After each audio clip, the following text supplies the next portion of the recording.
Hi నమస్తే, నేను ఎలికట Shankarrao, right politics. ఈరోజు మనతో కన్నారావు గారు ఉన్నారు. కన్నారావు గారు కాంగ్రెస్ నాయకులు, ఒకనాటి తెలంగాణ ఉద్యమకారులు. ఈరోజు నల్గొండ జిల్లాలో కేసీఆర్ సభ పెట్టిండు. ఇక్కడ జలాలను కృష్ణా మేనేజ్మెంట్ బోర్డుకు అప్పగించబోతున్నారు.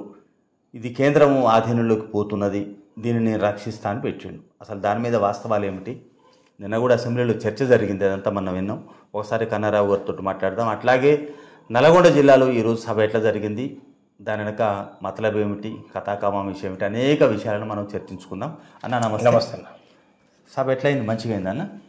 జరిగింది సభ అనుకున్నంత. అది వాస్తవంగా ఈరోజు కేసీఆర్ పెట్టిన మీటింగ్ ఏదైతుందో ఆయన ఆత్మరక్షణ కోసం, సెల్ఫ్ ప్రొడక్షన్ లాగా చేసుకున్నటువంటి, తెలంగాణ రక్షించడానికి ఆయన పెడుతుంటే ఆత్మరక్షణ కోసం అంటారేంది?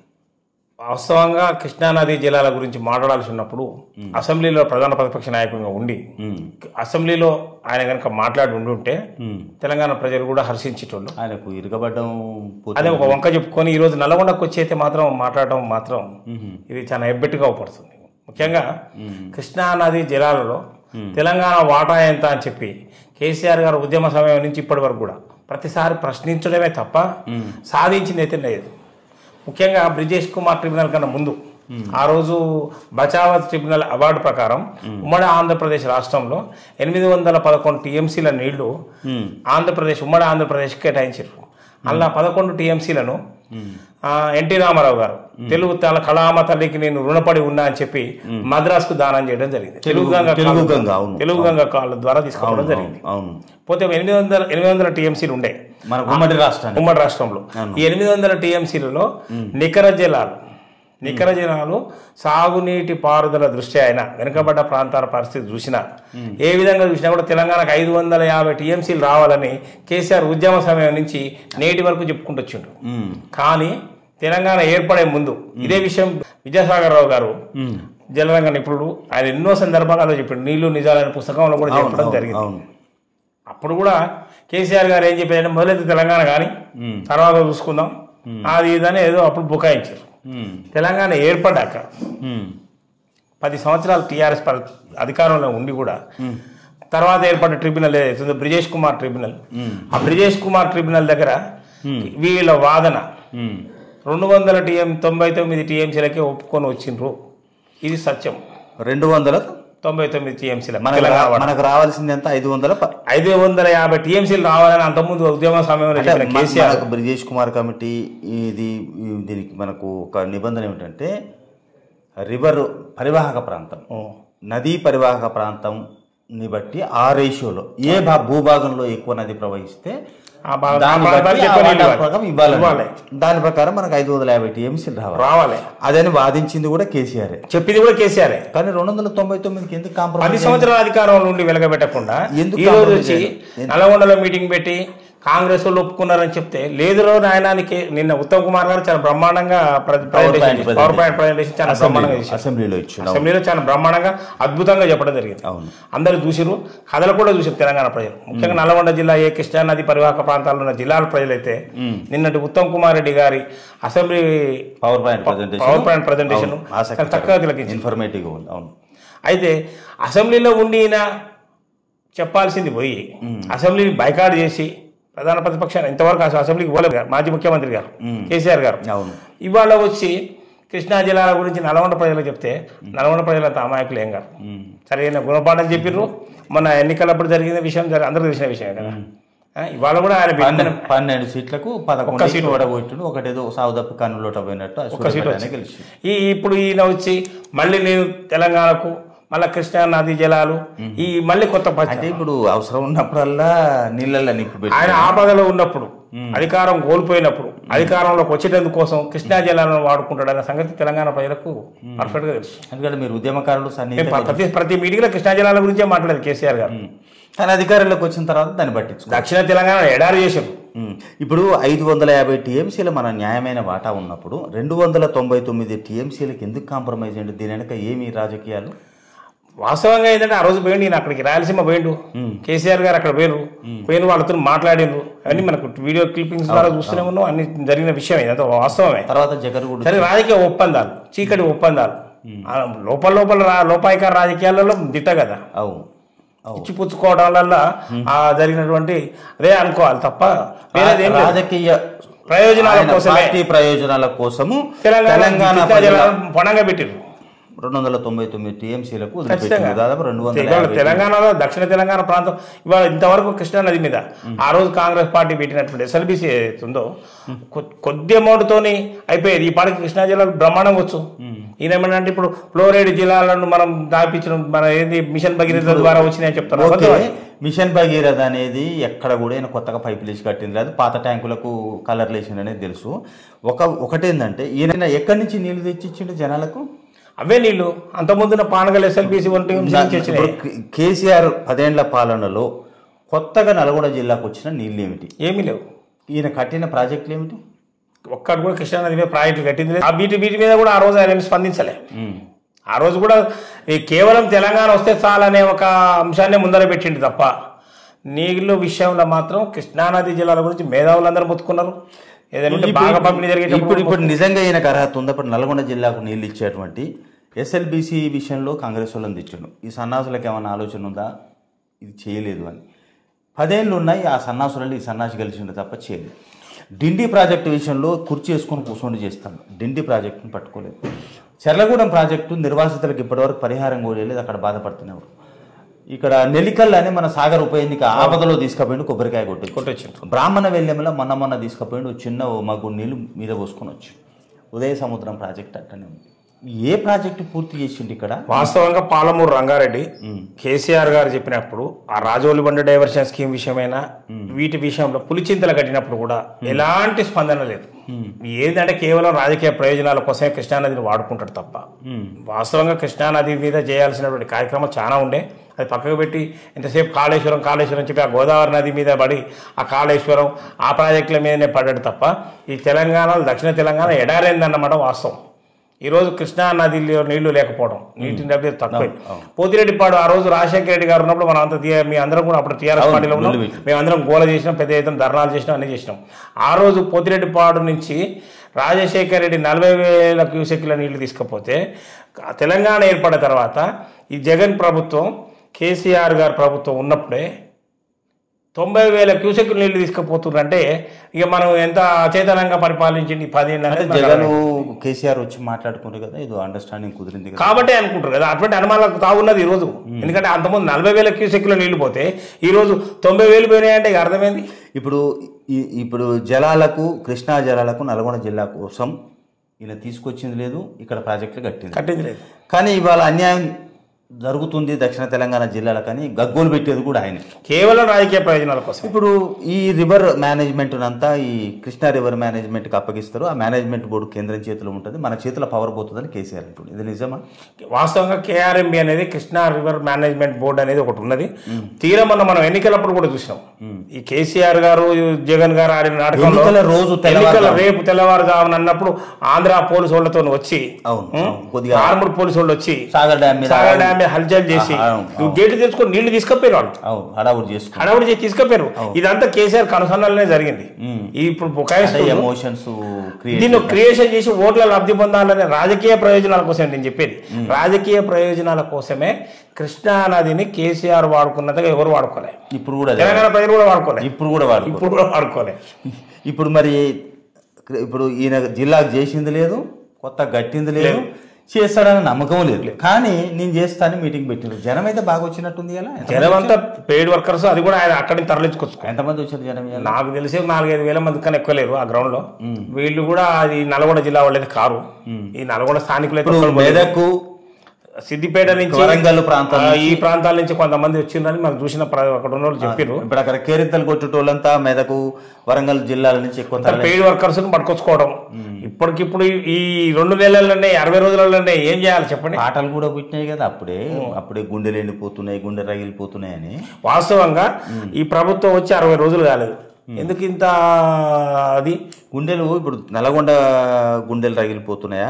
కేసీఆర్ అధికారం పోయినాక ఆగమాగం అవుతారు.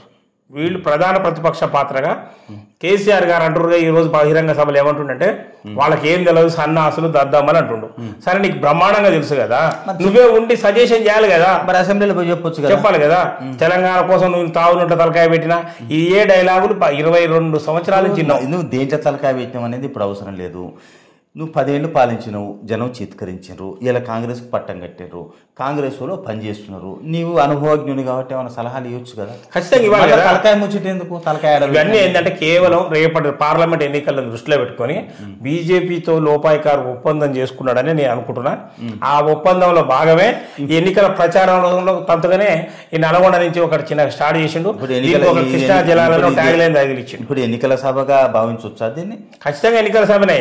రాబోయే పార్లమెంట్ ఎన్నికల్లో బీజేపీ బీఆర్ఎస్ అంటగాగి చేసేటువంటి కార్యక్రమం ఇది తప్ప వేరేది ఏం కాదు. వాళ్ళతో ఆల్రెడీ ఆ ఒప్పందాలు చేయడంలో కేసీఆర్ లోపాయికారు ఒప్పందం ఏది ఆ ఉద్యమ సమయంలోనే ఆ రోజులు చేసినోడు. ఆ రోజు పోయి అక్కడ అమృత్సర్లో ఎక్కడ మీటింగ్ అయితే అప్పుడు ఈ యూపీఏ రాదు ఎన్డీఏ వస్తుందని చెప్పి పోయి మాట్లాడిండు కూడా. అట్లనే ఇప్పుడు కూడా ఈ ఎన్నికల శంకరాలంగానే మనం దీన్ని ట్రీట్ చేయాలి. పార్లమెంట్ ఎన్నికలకు బీజేపీతో చేసుకునే ఒప్పందం. ఎందుకంటే మొన్నటి పరిస్థితి చూసిండ్రు. మన గవర్నమెంట్ వస్తుంది, మన అది వస్తుంది, ఇది వస్తుంది, ఎన్నో మాయమాటలు చెప్పారు. ఈయన చేసిన అభివృద్ధి కనుక నిజంగా సక్సెస్ అయితే, నీ పథకాలన్నీ కనుక నిజంగా తెలంగాణ ప్రజలకు అందుబాటులోకి వస్తే మనం నీకు బ్రహ్మాండమైన మెజార్టీ ఇస్తారు కదా. ఎందుకు ఈ జిల్లాలో 11 సీట్లకి పరిమితమైంది? ఎందుకు ఈ పరిస్థితి ఎందుకు వచ్చింది? అది ఇప్పుడు కేసీఆర్కి అర్థం కాకనా? ఖచ్చితంగా అర్థమైంది కాబట్టి తొందరపడి మేలుకొని లేచి ఈ కార్యక్రమం. మరి కాదు, జనం ఎందుకు కోపం వచ్చిందో ఏమో, ఏదో కొద్దిగా పరిశ్రమ ఎందుకు వస్తుంది కోపం? దున్నపోతు బర్రె అనే ఏదో మాట అదే అంటుండు, పాలిచ్చే బర్రెను వదిలి దున్నపోతుని తెచ్చుకుండాని ఇటువంటి పడికట్టు పదాలు ఇప్పుడు ఇటువంటి మాటలు చెప్పడంలో దిట్ట కదా. పాలిచ్చే బర్రె దున్నపోత అనేది 4 రోజులు అయితే దాని పనితనం చూస్తే తెలుస్తుంది కదా, పాలిస్తుందా ఇంకో పని చేస్తుందా అని. అప్పుడు ఏంటో తెలుసు. ఇప్పుడు ఏ విధంగా చూసినా కేసీఆర్ గారు ఇంత తొందరపడి ఈ నల్లగొండలో మీటింగ్ పెట్టాల్సిన అవసరం లేదు. కృష్ణా జలాల మీద నిజంగా నల్లగొండ తెలంగాణ కృష్ణా పరివాహక ప్రాంత జిల్లాల ప్రజల మీద ప్రేమ కనుక ఉండి ఉంటే కేసీఆర్ ఏం చేయాలంటే అసెంబ్లీలో కూర్చొని సజెషన్ చేసి దీని మీద ఉమ్మడిగా తీర్మానమే పెట్టింది. నేను అసెంబ్లీలో దీని మీద ఏకగ్రీవంగా తీర్మానం పెట్టి అందరం కలిసి కేఆర్ఎంబీ దగ్గర కొట్లాడదామనాల్సింది పోయి నువ్వు కాంగ్రెస్ మీద వాళ్ళకి పరిపాలన చేత కాదు, అది కాదు, ఇది కాదని 2 అనేది మరి 60 రోజుల పరిపాలన చేతనైతుందా కాదా అని తెలియదు. ఇప్పుడు ఆయన తెలంగాణ వచ్చినప్పుడు 2014లో 3-4 ఏళ్ల దాకా నవజాత శిశువు అనే నడిపించు. మరి వీళ్ళది కూడా నవజాత శిశువు అనుకోవచ్చు కదా. వాస్తవంగా ఈరోజు అసలు తెలంగాణ రాష్ట్రం ఏర్పడ్డప్పుడు సర్ప్లస్ బడ్జెట్తో ఉన్న రాష్ట్రం అని చెప్పింది కూడా కేసీఆరే. ఆ రోజు మనకు ఉన్నటువంటి ఈ రోజు ఆయన కాళేశ్వరం ప్రాజెక్ట్ అని లక్షల కోట్ల రూపాయలు ఏవైతే దుర్వినియోగం జరిగినాయో ఈ అవినీతి అక్రమాలను కప్పిపుచ్చుకునే క్రమంలోనే ఈ మీటింగులు ఈ జనం న్యాయమోడు ఉన్నారని చెప్పి ఒక హంగామా సృష్టించి కాంగ్రెస్ వాళ్ళను కొంచెం ఇబ్బంది పాలు చేయడం అనే ఉద్దేశమే. ఒత్తిడి పెంచడం ఇబ్బంది తరం కాదు కానీ ఒత్తిడి పెంచడం. మెయిన్ ఏంటంటే ఇలా లక్షల కోట్ల రూపాయల అవినీతి జరిగిందని కళ్ళకు స్పష్టంగా కడుతుంది. బస్ స్టాండ్ కూడా పెట్టిన ప్రభుత్వం ఎప్పుడైనా చూసినారండి? కేసీఆర్ ప్రభుత్వం పెట్టింది. తెలంగాణ వచ్చినాడు సర్ప్లస్ బడ్జెట్ ఉన్నటువంటి రాష్ట్రం.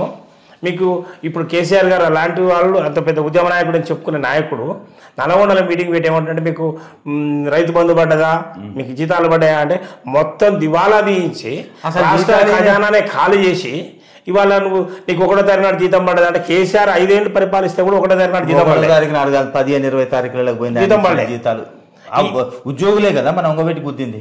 అటువంటి సిచ్యువేషన్ నుంచి మళ్ళీ ఈయననే ప్రశ్నిస్తే ఇది ఎట్లున్నది అంటే చాలా మన 1000 ఎలుకలు తిన్న పిల్లేట కాశీ యాత్రకు పోయినట్టున్నది. అంతకుమించి వేరే లేదు పరిస్థితి. ఇది ఇప్పుడు పక్క జిల్లాల నుంచి తీసుకొచ్చిండు, ఏదో తూతు మంత్రంగా చేసుకుంటూ రాజకీయ సభ అనేది అనుకున్నాం. ఖచ్చితంగా ఇప్పుడు బీజేపీ తోటి బీఆర్ఎస్ పొత్తుకుపోతుంది అనేది కూడా ఒక ప్రచారం అవుతుంది. ఈ ప్రచారంలో భాగమే రేపటి పార్లమెంట్ ఎన్నికలకు జరగబోయే సన్నాహక సభనే ఇది నల్గొండ మీటింగ్ అని అనుకోవాలి మనం. తప్ప ఇది అనేది కృష్ణా నది జలాల గురించో తెలంగాణ ప్రజల గురించో తెలంగాణ ప్రజల మీద ప్రేమ గురించో మాత్రం కాదు. ఉమ్మడికి ఇది నిజం. భారతీయ జనతా పార్టీ భారత రాష్ట్ర సమితి 2 కూడా అలయన్స్ కాబోతున్నాయి.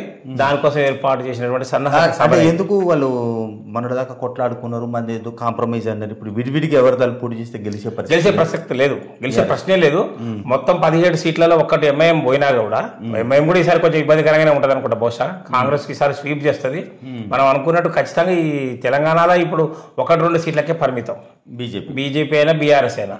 కాబట్టి వాళ్ళు ఏంటంటే ఇప్పుడు పొత్తులన్నా ఉంటే కనీసం పరువు దక్కుతుంది. పైగా కేసీఆర్కి వాళ్ళ అవసరం, రాజకీయ అవసరం. కేసీఆర్ ఈ రోజు ఎప్పుడైతే సందిగ్ధంలో ఉంటాడో, రాజకీయ సందిగ్ధంలో ఉన్నప్పుడు పొత్తుల కోసం వెంపట్లాడతాడు. మనం ఆ రోజు మహాకూటమితో చూసినాం. అవును అవును. ఆ రోజు సిపిఐ సిపిఎం పార్టీలు అని చెప్పిన వాటితో కూడా పొత్తు, కాంగ్రెస్ తోడు పోయిండు, బీజేపీతో కూడా పోయిండు, ఓసారి చంద్రబాబు తోడు పొత్తు పెట్టుకుంటూ సిపిఎం కమ్యూనిస్టులతో పొత్తు పెట్టుకుంటాడు. రేపు బీజేపీతో పొత్తు వచ్చేందుకు ప్రయత్నం చేస్తున్నాడు. కారణం ఏంటంటే ఈ అవినీతి అక్రమాల మీద ఈ రేవంత్ రెడ్డి గారి, మన ముఖ్యమంత్రి గారి ప్రభుత్వం, ఇప్పుడున్న తెలంగాణ ప్రభుత్వం కఠినంగా వ్యవహరిస్తుంది అనేది మాత్రం వాస్తవం. నిన్న అసెంబ్లీలో కూడా ప్రకటించినట్టుంది కదా, ఈ అవినీతి మీద మేము కేసులు పెట్టి, క్రిమినల్ కేసులు. ఈ రోజు అక్కడ వేరు కదా, మేడిగడ్డ దగ్గర వేరు కదా. ఈ రోజు ఉత్తమ్ కుమార్ రెడ్డి గారిని, భారీ నీటిపారుదల శాఖ మంత్రి ఉత్తమ్ కుమార్ రెడ్డి గారు స్పష్టంగా ప్రకటించారు, ఖచ్చితంగా క్రిమినల్ కేసులు వీటి మీద చేయడం జరుగుతుంది అని చెప్పిండు. ఆ వాటి దృష్టిలో పెట్టుకునే రేపటి ఇలా జరిగిన అవినీతిని తవ్వి బయట పెడతారన్న ఒక భయానికి ఇప్పుడు మన రక్షణ కోసమే బీజేపీతో పొత్తు పెట్టుకుంటాం. ఖచ్చితంగా మనం అంతకుముందు కూడా చూసినాం కదా, గతంలో కవిత ఎపిసోడ్ ఢిల్లీ లిక్కర్ స్కామ్ లో ఆ బీడీలు పట్టుకొని తిరిగి బీజేపీ వాళ్ళు బేడీలు పట్టుకొని తిరిగిన ఆ రోజు ఇక పట్టుకపోతాం, ఇక అరెస్ట్ చేస్తున్నారనేది ఎపిసోడ్ లాగా సీరియల్ లెక్క చూసినారు తెలంగాణ ప్రజలు. దాని వలన ఆ రోజు సరెండర్ అయ్యిండు కాబట్టి ఆ రోజు భారతీయ జనతా పార్టీ కొలాప్స్ అయింది. At the same time KCR కూడా కొలాప్స్ అయ్యాడు. ఇప్పుడు దీని మీద కాంగ్రెస్ చాలా సివియర్గా ఆలోచిస్తుందని తెలిసి బీజేపీతోనే పోదామని ఒక నిర్ణయానికి వచ్చింది కాబట్టి నిన్న ఈ రోజు నల్గొండ మీటింగ్ ఏర్పాటు చేయడం జరిగింది. ఇప్పుడు ఓ దిక్కేమో భయం కడుపులా, ఇంకో దిక్కేమో ఇలా మీటింగ్కు ఎలకెలకి ఇలా మీటింగ్ వచ్చి కాంగ్రెస్ ప్రకటించిన 6 గ్యారెంటీలు వస్తున్నాయా, రైతు బంధు వస్తుందా, జీతం పడుతుందా అంటుండ్రు. కేసీఆర్ గారు ఎదురు చూస్తున్నారు. మీకు ఒక విషయం, కేసీఆర్ గారు చెప్పినట్టుగా తెలంగాణ ప్రజలు ఇప్పుడు 6 గ్యారెంటీల గురించి ఆలోచిస్తలేరు. కాంగ్రెస్ ప్రభుత్వం ఈ 60 రోజుల్లోనే 6 గ్యారెంటీ పథకాలు ఏమైనా అమలు చేయవని అంత ఆతృతగా ఏం చూస్తలేరు. ఎప్పుడు వీళ్ళ అవినీతి గురించి వీళ్ళని ఎవరిని అరెస్ట్ చేస్తారా అని మాత్రం ఖచ్చితంగా చూస్తారు.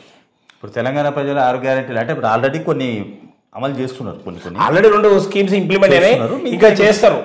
పెద్ద సమస్య కాదు. వాళ్ళు అన్నది కూడా ఏంటంటే 100 రోజులలో 6 గ్యారెంటీలను అమలు చేసి చూపిస్తామన్నారు. మనకు 60 రోజులు అయింది, ఇంకా 40 రోజులు ఉంది. కొన్ని చేసినారు, కొన్ని చేస్తారు. కానీ అప్పుడే కేసీఆర్ వచ్చి ఇప్పుడు ఇదంతా ఏంటంటే ఆ అవినీతి చిట్టా బయటపడుతుంది. అయినా కూడా తెలంగాణ ప్రజలు ఏం చూస్తారు, వీళ్ళ యొక్క అవినీతి భాగవతాన్ని బయట పెట్టి ఎండగడితే చాలు, వాళ్ళకి 6 గ్యారెంటీల గురించి ఆలోచించే పరిస్థితి కూడా లేదు. ఇప్పుడు వీళ్ళ అరెస్ట్ కోసం చూస్తున్నారు, ఖచ్చితంగా చూస్తున్నారు. ఎందుకంటే తెలంగాణకు ద్రోహం చేసింది కూడా కేసీఆర్. తెలంగాణ సాగు నూట తలకాయ పెట్టి తెచ్చినా, పావు నూట తలకాయ పెట్టి తెచ్చినా అని చెప్తుండు కదా. ఆయన తెచ్చి ఈ 10 ఏళ్లలో చేసింది ఏంటంటే అత్యంత అవినీతి రాష్ట్రంగా తెలంగాణ తీర్చిదిద్దిండు కేసీఆర్. ఖచ్చితంగా భారతదేశంలో అత్యంత అవినీతి రాష్ట్రంగా తెలంగాణ తయారు చేసాడు. వర్తమానంలో చరిత్రలో ఈ రోజు మా చరిత్రనే. ఇప్పుడు వాస్తవంగా కాంగ్రెస్ ఆ రోజు ఉమ్మడి ఆంధ్రప్రదేశ్ రాష్ట్రం, కేసీఆర్ తెలంగాణ రాష్ట్రం ఏర్పడినప్పుడు సర్ప్లస్ బడ్జెట్ తో కూడుకున్నటువంటి రాష్ట్రం అని అందరికి తెలిసిన విషయమే. అటువంటిది ఈ రోజు డెఫిసిట్ లోకి తీసుకొచ్చింది. అంటే ఈయన చేసిన నిర్వాహకం ఏంది? ఈయన ఏమంటే 1వ తరగతి జీతాలు పడుతున్నాయా, టింగు టింగు అని పైసలు పడుతున్నాయా అంటే ఎంత వెటకారం. ఈయన మొత్తం కొలాబ్ చేసిపోయి ఇచ్చిండ జీతం 15-20 తారీఖుల దాకా జీతాలు గడిచిన 2వసారి కేసీఆర్ ప్రభుత్వం అధికారంలోకి వచ్చినాక ఏనాడు కూడా 1వ తారీఖు నాడు జీతాలు రాలే. అనవసరం ప్రజలు అడగని స్కీములన్నీ పెట్టి ఆ స్కీములలో అవినీతి, ఈ స్కీముల ఉద్దేశమే అవినీతి. ఇప్పుడు ప్రజలు ఏం భయపడుతుంటే ప్రజాధనాన్ని నిజాం నవాబు ఇచ్చినటువంటి భూములను, బస్ స్టాండ్లను కుదవబెట్టినట్టుగా అర్థం చేసుకోరే పరిస్థితి దిగజారిందో తెలంగాణ. జీతాలు ఇవ్వలేని పరిస్థితి. అంతకుముందు మనం ఒకసారి కేంద్ర ప్రభుత్వంలో పివి నరసింహరావు ప్రభుత్వం రాకముందు మనం బంగారం తీసుకపోయి లండన్లో కుదవబెట్టి తీసుకొచ్చి గడిపినామని చూసినాం. పివి నరసింహరావు వచ్చినాక ఆర్థిక సంస్కరణ తీసుకొచ్చి గాడిలో పెట్టిండు భారతదేశాన్ని. మళ్ళీ ఈ రోజు కేసీఆర్ అదే పరిస్థితి దిగజార్చాడు. ఆనాటి చంద్రశేఖర్, ఈనాటి చంద్రశేఖర్ ఒక్క తిరిగిన చేసారు తప్ప వీళ్ళు చేసిన అభివృద్ధి రాష్ట్రం కుదురుకోవడానికి కొంత టైం పడుతుంది. ఖచ్చితంగా ఇంకా 10 ఏళ్ళు పడుతుంది వీళ్ళు చేసిన దాన్ని మొత్తం సరియాలంటే. మీ పార్టీ కాంగ్రెస్ పార్టీ 10 సంవత్సరాలు శ్రమపడి మళ్ళీ సర్ప్లస్ బడ్జెట్ చేస్తే తప్ప 10 ఏళ్ళు అధికారంలో ఉంటారు, ఖచ్చితంగా ఉండాలి. తప్పదు. ఇప్పుడు వీళ్ళు చేసిన అప్పులకు ఇప్పటికిప్పుడు ఏమైందంటే ఎట్లా చేస్తారు? ఈయనేమో 100 రోజులు లేదు, 2 రోజులు లేదు, ఇక ఊడి పడతారు మేము అందుకుంటామని అంటున్నాను. నువ్వు 10 ఏళ్ళ దాకా అంటే వీళ్ళు కలగనాల్సిందే తప్ప గుండెలా విసిపోయి సచ్చేటట్టుంది. ఇప్పుడు 10 సంవత్సరాల టైం పడుతుంది. ఈ కేసీఆర్ చేసిన పాపం కడుగుతుంది.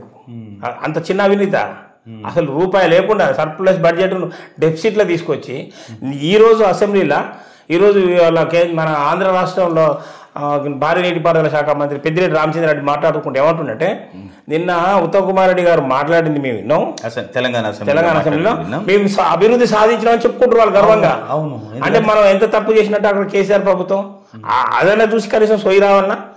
నల్గొండలో ఆగమేఘాలమే మీటింగ్ పెట్టి ఈ ఉద్దేశం అంతా రేపటి బీజేపీతోని పార్లమెంట్ ఎన్నికలకు పోయేటందుకు చేసుకున్నటువంటి పథకమే తప్ప కృష్ణా జలాల మీద ప్రేమ లేదు, తెలంగాణ కృష్ణా పరివాహక ప్రాంత ప్రజల మీద, తెలంగాణ ప్రజల మీద కేసీఆర్కి ఇసువంత కూడా ఇప్పుడు ఈ బీఆర్ఎస్కి మననే 2 నెలలు కూడా కాలేదు, ఓడగొట్టి కూర్చోబెట్టారు. ఇప్పుడు ఈయన మీటింగ్ పెడితే ఈయన ఉపన్యాసాలు జనంలోకి పోతున్నాయి, ఆ స్పందనలు కనబడుతున్నాయి. జనం కేసీఆర్ మాటలు నమ్మే పరిస్థితి లేరు. ఎందుకంటే కేసీఆర్ ఒకప్పుడు ఉద్యమ సమయంలో కేసీఆర్ ఎన్ని అబద్ధాలు ఆడినా తెలంగాణ కావాలి కాబట్టి మనం ఒక అబద్ధాన్ని నిజంగా చెప్పగలిగే మొగోడు ఎవరు ఉన్నట్టు కేసీఆర్. దాంట్లో మాత్రం ఖచ్చితంగా మనం ఆయన ఒప్పుకోవాల్సింది. ఎందుకంటే అబద్ధాలు చెప్పి పంచరంగంలో ప్రచారాలు చేసి మనం తెలంగాణ తెచ్చుకున్నాం, ఎట్లో ఒకట తెచ్చుకున్నాం.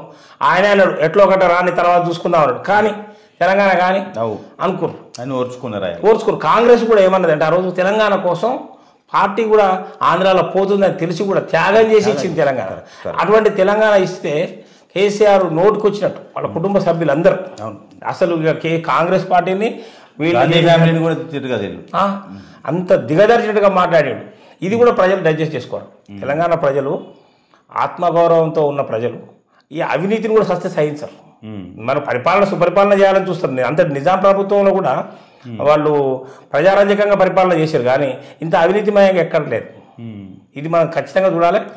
ఇవాళ మీటింగ్ జరిగింది ఏదైతుందో అది కేవలం భారతీయ జనతా పార్టీ, మహారాష్ట్ర పార్టీ రెండు కలిసి అండగా ఎందుకు చేసుకున్నాడు మీటింగ్. ఇప్పుడు ఒక మిత్రుడు ఏమన్నాడంటే ఈ నల్గొండ మీటింగ్ మొత్తం ఇప్పుడు రాజకీయ కోణము, తర్వాత అవినీతి కేసులలో అరెస్టు కాకుండా కేంద్ర ప్రభుత్వం నుంచి రక్షణ కోసం ఖచ్చితంగా ఇది చేస్తున్నాడు వాళ్ళు ఇంకా లైవ్లో ఉన్నట్టుగా. దీంతో పాటు ఏమంటున్నారంటే ఇదంతా సురభి కంపెనీ సెటప్ అన్న, నల్గొండలో జనం ఓడుగాదులు లేదు, మొత్తం జిల్లాల నుంచి సిద్దిపేట తీసుకొచ్చుకున్నారు. సిద్దిపేట, దుద్దేడ, సుద్దిపేట, నల్గొండ నుంచి ఓడిపోలేదు, అటు నుంచి వచ్చింది అనేది మాట్లాడుతున్నారు. పెయిడ్ వర్కర్సే కేసీఆర్. మనం అప్పుడు ఉద్యమ సమయంలో కూడా మేము చూసేది కదా. ఇప్పుడు అప్పటికప్పుడు నల్గొండలో 100 మంది రమ్మంటే రాని పరిస్థితి ఉండే అప్పుడు పరిస్థితి. కాకపోతే ఏంటంటే మనం ఉద్యమ సమయంలో మనం ఎక్కడి నుంచి వచ్చినా తెలంగాణ కోసమే కదా అనుకుని పనిచేసారు. అదే అలవాటైంది. ఇప్పుడు కేసీఆర్ దండ తిట్ట కదా, మొన్న ఏదో రైతుల సమస్య మీద కర్ణాటక రైతులు కూడా వచ్చి తెలంగాణలో వచ్చి పెట్టిపోయారు కదా. జన సమీకరణ చేయడంలో దిట్ట. అవన్నీ వాళ్ళు వస్తారు, గుజరాత్ వాళ్ళు వస్తారు, ఢిల్లీ వాళ్ళు వస్తారు, పంజాబ్, ఢిల్లీలో కూడా పెట్టగలుగుతారు మీటింగ్.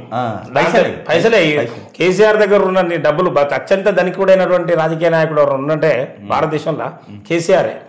కాబట్టి ఆ డబ్బుతో ఎంతైనా చేయగలుగుతారు. ఎందుకంటే మనం చూస్తున్నాం కదా ఈ రాష్ట్ర ప్రభుత్వ ఖజానాను తన పార్టీకి తానే మళ్లించుకోగలిగిన ఒక రకంగా ప్రజల సొమ్ము అంత కిందికి పోయింది. కేసీఆర్ గడిలు పెరిగినాయి. 100 మీటింగ్లు పెట్టగలుగుతారు. కేసీఆర్ గరిసెలు పెరిగినాయి ఖచ్చితంగా. రేపు ఏం చేయబోతున్నారు? ఇప్పుడు ఇవాళ వచ్చి మీటింగ్ పెట్టిండే దుందాం అనిపించిండు, జనం అయితే స్పందన లేవు. నెక్స్ట్ ఎట్లా ఉంటుంది? ఇప్పుడు ఈ ఎన్నికల ప్రచారంలో దీని మీద ఏమన్నా దీన్ని కంటిన్యూ చేస్తాడా, ఇంతటితో టాగి మళ్ళీ రెస్ట్లో పోతాడా కేసీఆర్? వాస్తవంగా కేసీఆర్కి తెలంగాణ ప్రజల పట్ల ప్రేమ ఉండి కృష్ణా జిల్లాల విషయంలో బ్రిజేష్ కుమార్ ట్రిబ్యునల్ దగ్గర మనం మంచిగా వాదనలు వినిపించి కేంద్ర ప్రభుత్వంతో మెడలోంచి చెప్తాను చెప్తాడు కదా, అటువంటి ప్రేమ కనుక ఉండి ఉంటే ఆయన నిన్న అసెంబ్లీలో తీర్మానం పెట్టినప్పుడు అందరు కలిసి పార్టీ చేసి కాంగ్రెస్ పార్టీకి సజెషన్ ఇవ్వాలి. నీ పరిపాలన అనుభవం ఉంది, నీకు నీళ్ళమే ఎక్స్పర్టు, నీకు తెలంగాణ సాధించిన అని చెప్పినవి నువ్వు వాళ్ళకి తెలియని వాళ్ళకు నువ్వు చెప్పి చేస్తే చాలా గౌరవప్రదంగా ఉండేది. ఇట్లా ఇవన్నీ ఇండైజేషన్ కేసీఆర్ చెప్తాడు, అజిత్తో మాట్లాడే మాటలు అంటాడు. ఇప్పుడు ఆయన చెప్పిన మాటలు ఇవన్నీ మనకు వచ్చింది. మేము కూడా 22 సంవత్సరాలు ఆయన దగ్గర పనిచేసిన పార్టీలా కాబట్టి మాకు కూడా అనుభవం దాని మీదే. ఇప్పుడు అజిత్తో మాట్లాడే మాటలు తప్ప ఇవే. అసలు ఈయన ఏమి కార్యాచరణ చేసినా తెలంగాణ ప్రజలు యాక్సెప్ట్ చేసే పరిస్థితి లేరు. ఇది మాత్రం సుస్పష్టం. రేపటి ఎన్నికల కోసం వేసే ఒక ఎత్తుగడ తప్ప నీ కృష్ణా జిల్లాల మీద ప్రేమ లేదు, నల్గొండ జిల్లా ప్రజల మీద అసలే ప్రేమ లేదు. Okay, thank you. ఇది కన్నరావణతో మాట్లాడిన విషయాలు. ఒకటి, కేసీఆర్ ఇలా నల్గొండలో పెట్టినటువంటి సభ జన సమీకరణ మొత్తం కిరాయి మనుషులే అని. ఇక్కడ నల్గొండ నుంచి జనస్పందన లేదు, మెదక్ వరంగల్ ప్రాంతాల నుంచి పైసలు ఇచ్చి తెప్పించుకున్నది ఒకటి. ఈ సభ ఎన్నికల శంఖారావంగా కేసీఆర్ తీసుకుపోతున్నాడు, బీజేపీతో పొత్తు పెట్టుకోబోతున్నాడు. రేపు ఇండివిజువల్గా పోటీ చేస్తే గెలిచే పరిస్థితి లేదు కాబట్టి ఉనికి కోసం ఇటువంటి జల ఉద్యమాన్ని ఎత్తుకున్నాడు. ఇది జనానికి సంబంధం లేదు, కేవలం రాజకీయ ఉద్యమం అని చెప్తున్నాడు. ఓకే, కన్నా నమస్తే, థ్యాంక్ యూ.